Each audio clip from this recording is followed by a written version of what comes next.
this land, we shall live and recognize the continuing connection to land, water, and community. Sovereignty has never been ceded. It always was and always will be Aboriginal land. My name is Abishek Selvakumar. I fled genocide of Sri Lanka at the age of 7 with my mother. I stand here as a refugee, and I'm here today to shed light on a reality that refugees in Australia know all too well.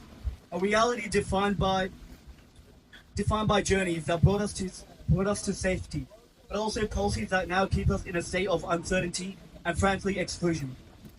Imagine living in a country for years, perhaps over a decade, yet being denied the right to work, study, or access basic healthcare. For thousands of refugees like me, this is not an abstract issue, it's our lived experience. We arrived in Australia. We saw safety and an opportunity to rebuild our lives, hoping to contribute to the society and call this country our home. But instead of offering us refuge, Australia's refugee law seems designed to keep us waiting, isolated, and restricted. We are denied Medicare, forced to navigate health challenges on our own, while work restrictions keep us from supporting ourselves or giving back to the community. Without study rights, we watch our aspirations that once kept us going, fade away. These restrictions are not just obstacles, they are tools of marginalization.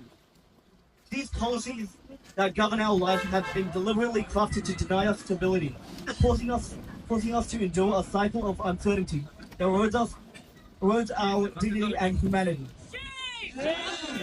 Refugees in Australia live in a silence enforced by law, while others move forward around us. We remain frozen in place, stifled by a system that refuses to acknowledge our right to belong. Our cases are entangled in a legal framework that moves at a glacial pace, with a little hope of relief.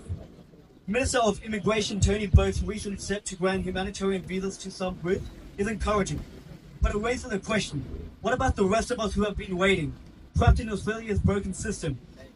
Our cases overseen by agencies like Administrative Appeals Tribunal, AAT, and the Immigration Assessment Authority, IAA, are handled with rigid means that often denies us the chance to represent critical evidence that could demonstrate why we cannot safely return to our homeland.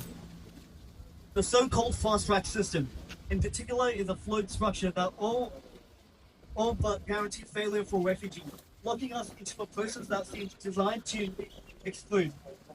Australia's refugee laws go beyond bureaucratic inefficiency. They actively weaponize delay and denial. The government leans on outdated and distorted reports from the Department of Foreign Affairs and Trade, DFAT, painting unsafe regions as safe,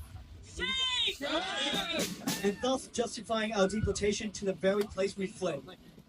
Even more disturbing, this government collaborates with regimes notorious for human rights abuses, allowing them to influence policies that keep us in limbo.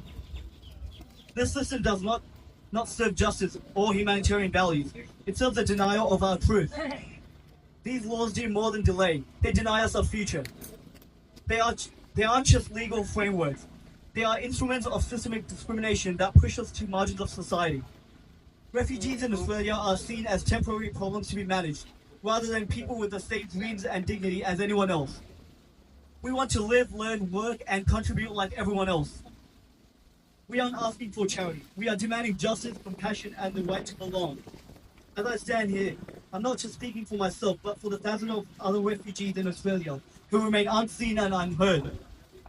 The Australian government must confront the cruel flaws in the system, prioritize the case of those left in indefinite limbo, and create real humane pathways for us to rebuild our life.